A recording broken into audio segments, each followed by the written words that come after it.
आज हम मधुबनी पेंटिंग कैसे बनाते हैं वो देखने वाले हैं। तो इस पेंटिंग में मैंने श्री कृष्ण जी की पेंटिंग बनाई है। तो और बाकी जो आउटलाइन डिटेल्स है, कलरिंग डिटेल्स है, वो भी मैं आज आपको बताऊंगी कैसे किए हैं। तो चलिए वीडियो को स्टार्ट करते हैं।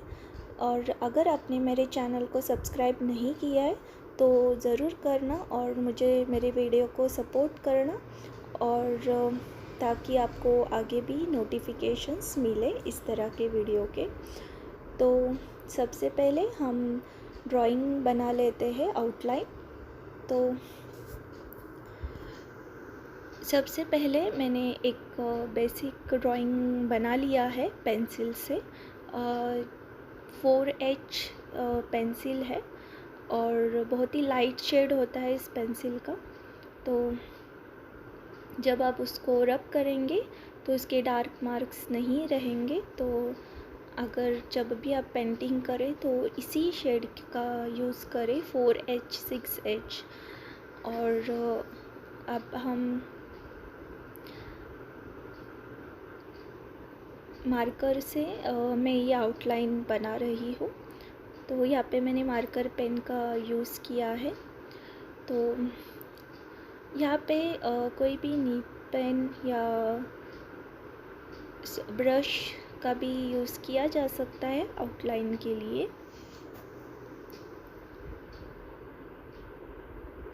तो ये फ्रंट फेस है जो मैं मधुबनी स्टाइल में ड्रॉ करके बता रही हूँ। और जो मधुबनी पेंटिंग की खासियत है डबल लाइन की, तो इस पेंटिंग में मैंने पूरे पेंटिंग में हर ड्राइंग को डबल लाइन से ही कंप्लीट किया है। और जैसे कि मैंने आपको मेरी पहली वीडियो में भी बताया है कि डबल लाइन मधुबनी पेंटिंग की एक स्पेशलिटी है, और जिससे पेंटिंग बहुत ही इफ़ेक्टिव लगती है। और आपको अगर किसी पोर्शन को हाईलाइट करना हो तो वहाँ पे आप डबल लाइन से उसे कंप्लीट कीजिए। और एक बात मैं बताना चाहूँगी, जो भी ट्रेडिशनल मधुबनी पेंटिंग्स होती है उसमें फेस जो है वो साइड से दिखाया जाता है और बॉडी फ्रंट व्यू से।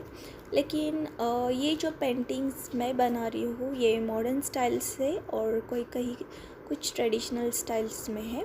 और इसमें फ्रंट व्यू से भी फेस मॉडर्न स्टाइल में दिखाया जाता है।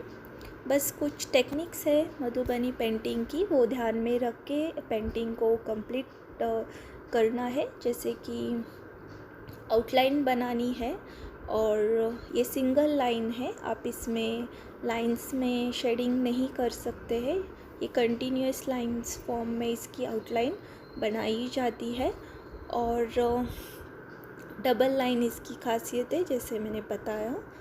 और जब ड्राइंग बनाते हैं तो हम बहुत ही डिटेलिंग डिज़ाइंस उसमें ऐड करते हैं। और जैसे जैसे मैं बनाऊंगी अभी पेंटिंग को आपको समझ में आएगा।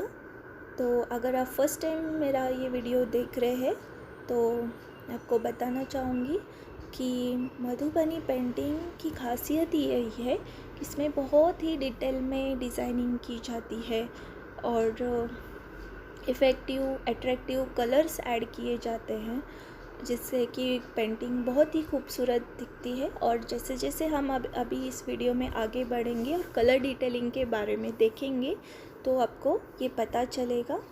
अगर आपने मेरे पहले वाले वीडियोस नहीं देखे हैं जहाँ पे मैंने बहुत बेसिक से वीडियोस मधुबनी पेंटिंग की बारे में बताया है, ये मधुबनी पेंटिंग की सीरीज़ में मैंने आपको उसकी बॉर्डर्स कैसे बनाती है, डिफरेंट टाइप्स की मोटिव्स कैसे बनाए जाते हैं, जैसे कि फ्लावर्स बनाना और लीव्स बनाना और अलग तरह के एनिमल्स, बर्ड्स सब बताया है।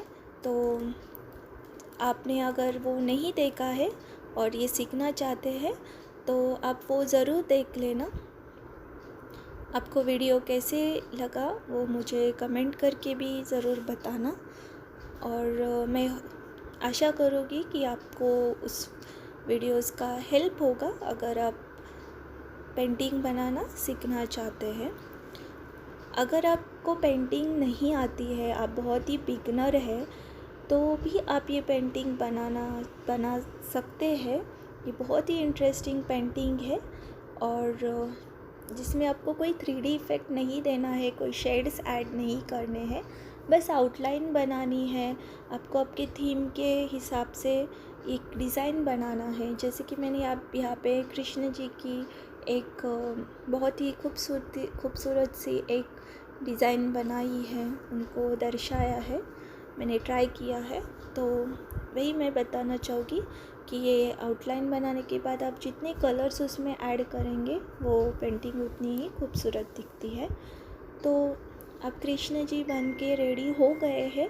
अब जो वो बैठे हैं, वो नीचे एक पेड़ है, एक बड़ा सा पेड़ है, उसके ऊपर वो बैठ रहे और अपनी बांसुरी लेके वो बैठे हैं। तो जैसे कि हमने सुना है, जब भी वो बांसुरी बजाते हैं तो जितने भी उनके आजू बाजू पक्षी याद रहते हैं, प्राणी रहते हैं, वो उनकी धुन सुनने के लिए उनके पास आ जाते हैं। तो यही स्टोरी को मैं इस पेंटिंग के थ्रू बताना चाहती हूँ। तो यहाँ पे एक हिरन है। अब मैंने हिरन की ड्राइंग बनाई है और हिरन कैसे बनाते हैं तो इस पे भी मैंने वीडियो बनाया है, मेरे चैनल पे है। अगर आपने वो नहीं देखा तो ज़रूर देख ले। तो जैसे कि मैंने अभी हिरन को भी बहुत ही अच्छे से डिटेलिंग डिज़ाइन की है, आप देख सकते हैं। इसी तरह मधुबनी पेंटिंग्स को बनाया जाता है, कंप्लीट किया जाता है डिज़ाइंस के साथ। अभी ये पीकॉक बना रही हूँ मैं, जो एक झाड़ के ऊपर बैठा हुआ है। और अब हम उसकी डिटेल्स डिज़ाइनिंग देखते हैं।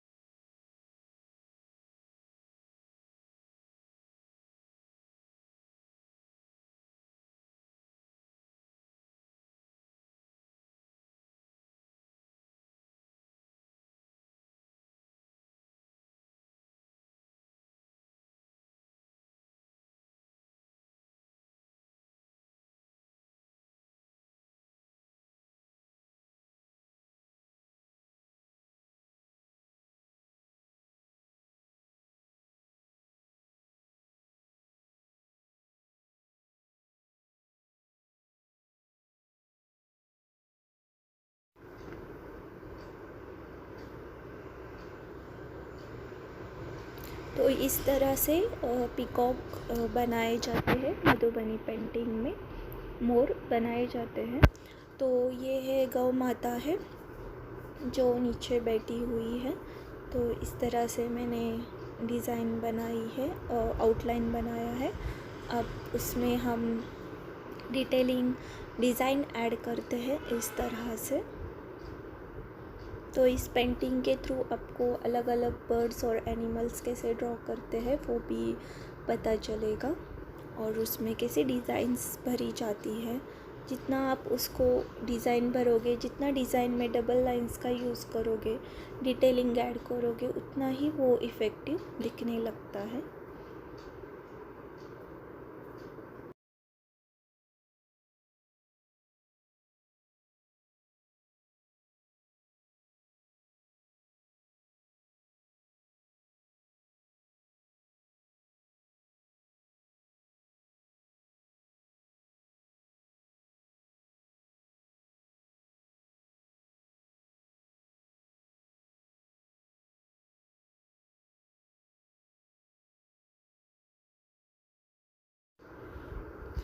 यहाँ पे गिलहरी बैठी है, तो मैं वो निकालने की कोशिश यहाँ पे कर रही हूँ। तो इस पे भी मैंने थोड़ी डिज़ाइंस डिटेलिंग ऐड की है। इसको स्क्विरल बोलते हैं। तो इस तरह से आप देख सकते हैं जो बड़ा सा पेड़ मैंने यहाँ पे निकाला है। अब मैं उसमें भी जो डिटेलिंग डिज़ाइंस ऐड करूँगी ताकि वो भी बहुत अच्छे से दिख जाए। तो यही मधुबनी पेंटिंग की खूबसूरती है। जो डिटेलिंग्स डिज़ाइंस होती है वो बहुत जगह इस तरह से निकाला जाता है और उसको डिटेल्स में बताया जाता है हर एक पार्ट को। तो इस तरह से मैं अब इसमें डिज़ाइन भर रही हूँ।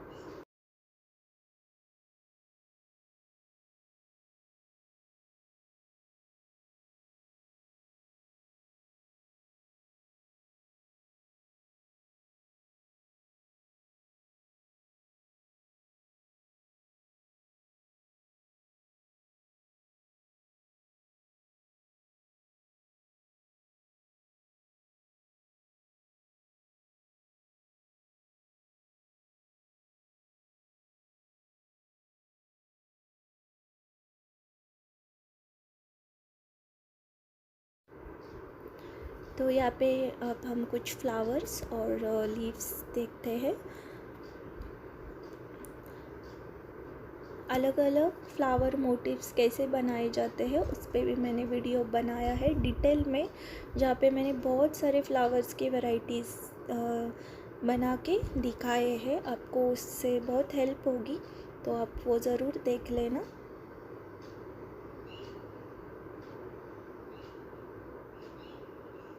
तो ये जो है मैंने एक लेक व्यू दिखाया है, जहाँ पीछे से पानी आ रहा है और जो एक पैर है कृष्ण जी का वो पानी में है। इस तरह से ये बनाया है, और जिसमें मैं अभी कमल और फिश बनाऊंगी।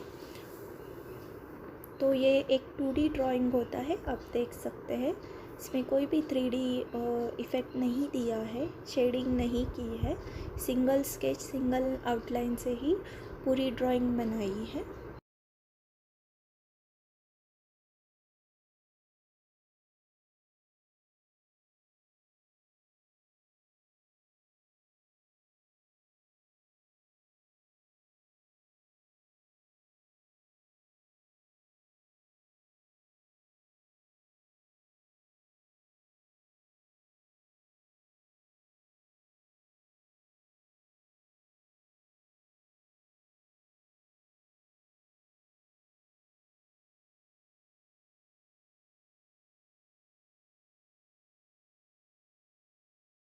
तो अब हम आउटलाइन बॉर्डर डिज़ाइन बना लेते हैं पूरे पेंटिंग को इस तरह से। तो अगर आपकी पेंटिंग थोड़ी बड़ी है और आपको फुल पेज यूटिलाइज़ करना है, तो आप जो बॉर्डर है वो बहुत ही छोटी बनाना। अगर आपको बॉर्डर पेंटिंग कम डिटेल्स दिखाने हैं पेंटिंग में, तो आप बड़ी बॉर्डर दिखा सकते हैं। तो ये कुछ चीज़ें होती है पेंटिंग बनाने के वक्त हमको ध्यान रखना होता है। तो अगर आप बड़ी बॉर्डर बनाएंगे बड़ी ड्राइंग के साथ, तो उतनी इफ़ेक्टिव नहीं लगेगी। तो यहाँ पे मैंने बहुत ही स्मॉल बॉर्डर डिज़ाइन बनाई है, और इस तरह से हमारी आउटलाइन अभी बन के रेडी हो गई है। आप देख सकते हैं कितनी डिटेल्स डिज़ाइंस मैंने यहाँ पे ऐड किए हैं। तो अब हम कलरिंग डिटेल्स के बारे में देखते हैं। तो पेंटिंग करने के लिए यहाँ पे मैंने एक्रेलिक कलर्स का यूज़ किया है। एक्रेलिक कलर्स बहुत ही ब्राइट दिखते हैं बनाने के बाद, और ये जो शीट है ये बहुत ही थिक शीट है, 300 GSM की शीट है और ये कोल्ड प्रेस शीट है। तो अगर आप वाटर कलर एक्रेलिक कलर से पेंटिंग बनाना चाहते हैं, तो मैं सजेस्ट करूँगी कि आप 200 GSM के ऊपर की ही शीट यूज़ करना। और अगर आपकी पेंटिंग को आप फ्रेम करना चाहते हैं, तो ये बहुत ही यूज़फुल शीट होगी आपके लिए। और यहाँ अभी मैं जो पेड़ है उसको पेंट कर रही हूँ ब्राउन कलर से, और जो डिज़ाइन है उसके ऊपर उसको हम अलग शेड्स वहाँ पे यूज़ करेंगे।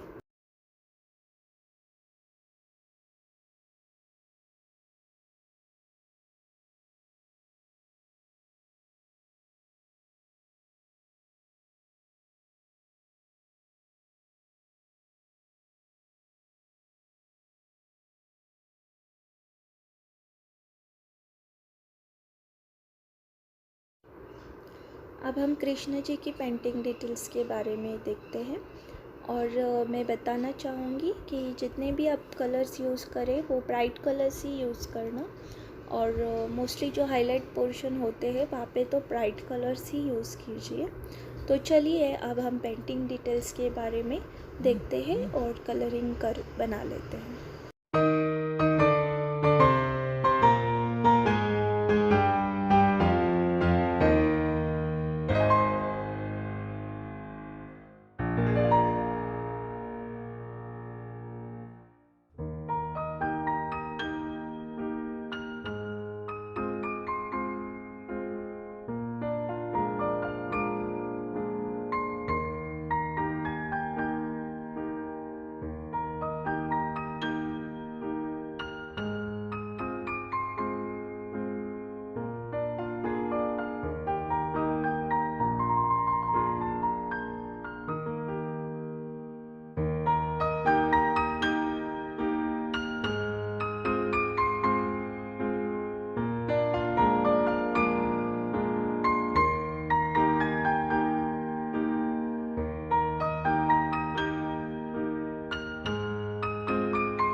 तो इस तरह से हमारी पेंटिंग बन गई है।